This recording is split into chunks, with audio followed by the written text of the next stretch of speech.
And the CEO of Sprint, Marcelo Clare. Gentlemen, welcome. Merger of mobile network operators True and DTAC. Merger between telecommunication companies Hutchison 3 Indonesia.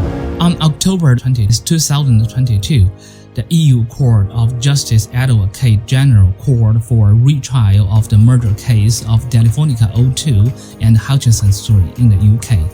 This was after reviewing the judgment of the General Court in 2020. He believed that the merger of the two telecom operators would harm competition and should not be supported.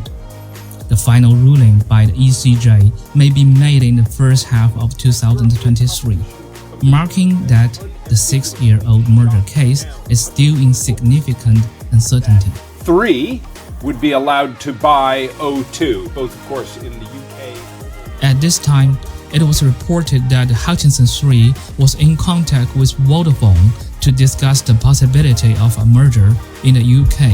Vodafone is in talks with CK Hutchison about merging their businesses in Britain to create a market-leading mobile network that could accelerate the rollout of 5G services and expand broadband. In the past 15 years, why have so many telecom operators merged?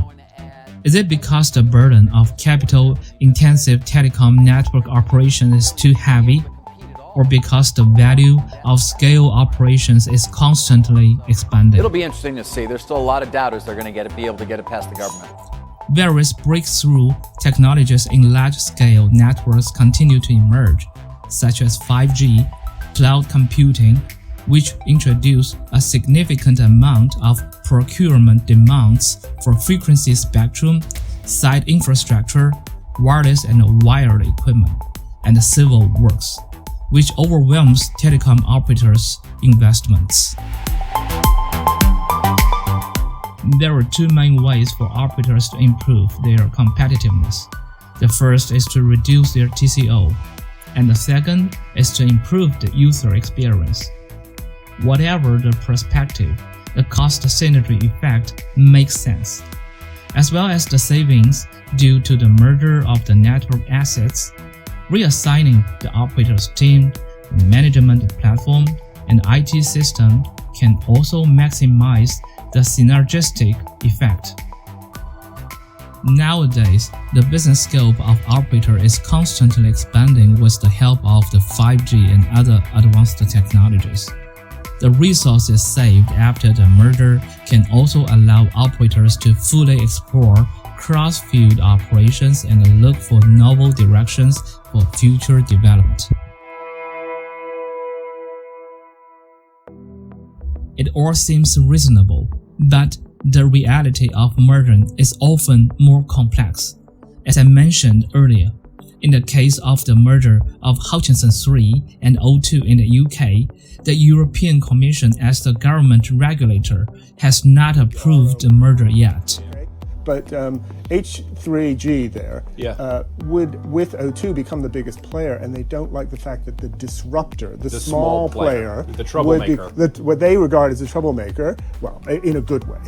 T-Mobile and Sprint's merger in the US in 2018 was closely scrutinized and required both companies' CEOs to testify at congressional hearings. Now once more the parties are seeking approval to merge. This hearing marks the first time in 8 years that the committee has met to evaluate the consequences of a merger. For too long, the House and this committee paid little attention to that responsibility, but now we resume. At present, it is foreseeable that the government will become more and more strict about the approval of operator mergers. This includes protecting the competitive environment of telecommunications market and the rights and interests of local consumers. In the case of the merger of True and the DTAC in Thailand, after nearly a year of review, the government regulator NBTC hired a third-party independent investigation agency to assess the impact of the merger, and finally released the merger of the two companies because NBTC stated that it did not have regulatory power. At the same time, a series of remedial measures with multiple restrictions are given. The combined operations of the two companies are subject to maximum constraints. No matter how difficult the task is, operators are rushing to complete it. Let's take a look at how cost synergy happens. An operator's network assets usually include spectrum license, site infrastructures, radio towers, and network equipment. Depending on the depth of the merger, different degrees of cost synergy ratios can be achieved. Theoretically, after the merger of the two operators, a cost synergy of 50% can be realized. But how the merger is carried out at the network level depends on the balance between the time operators need to achieve savings and the actual savings. Looking back at the merger cases of operators in Europe in the past 10 years, we can see that there were mainly two models. The first model is from the access network to the core network, starting with unified access and later unified brand operation. However, it is easier to manage overall, and users will not experience clear changes during the whole process. We have seen many operators adopt this model, such as the merger of Hutchison 3 and Wind in Italy in 2016. The other model is more aggressive, starting with the integration of the core network. The purpose is to integrate the users of the two operators on one platform, and then focus on the process of merging the wireless access network. In 2013, the Austrian Hutchison 3 and Orange networks merged in this way. No matter what kind of model, the operator's primary goal is to ensure user experience. Regarding the final results, the network mergers of Italy and Austria have been very successful. After the merger, the performance of the network has become the best in the countries. Once the network level merger is completed, finding out whether all the businesses of the two previous operators can be continued and developed has become the primary indicator for judging whether the merger is ultimately successful. Today's operators' traditional services are mainly voice and data services for individual users and wholesale services for MVNOs. After the merger, there were many considerations for user migration, such as whether the user's package will change before and after. In addition, whether the terminal in use is compatible with the new spectrum and whether the new network will provide adequate coverage and capacity.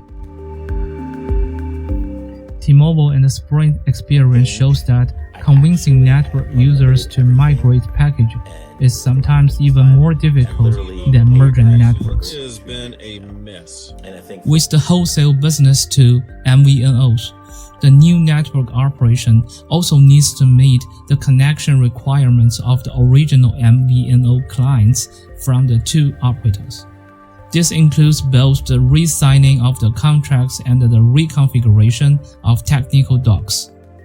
When some parameters are not configured correctly, this will result in service interruptions or even compensation for MVNOs.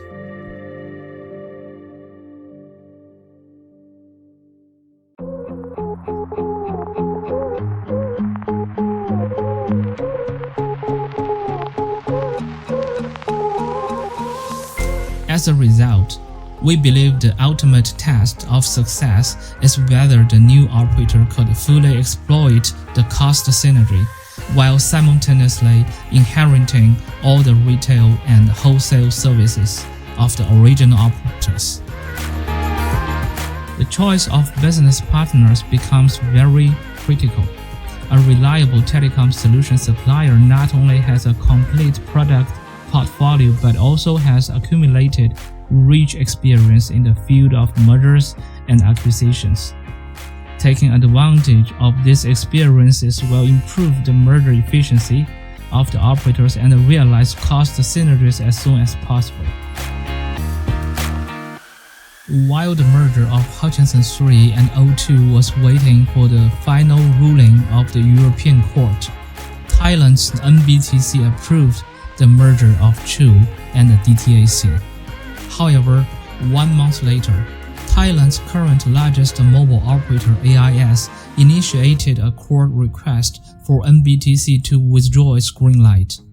This lawsuit has added one more uncertainty to the merger. It is obvious that as operators continue to merge and reorganize in the future, the difficulty of mergers will become more outstanding. There will always be a longer wait.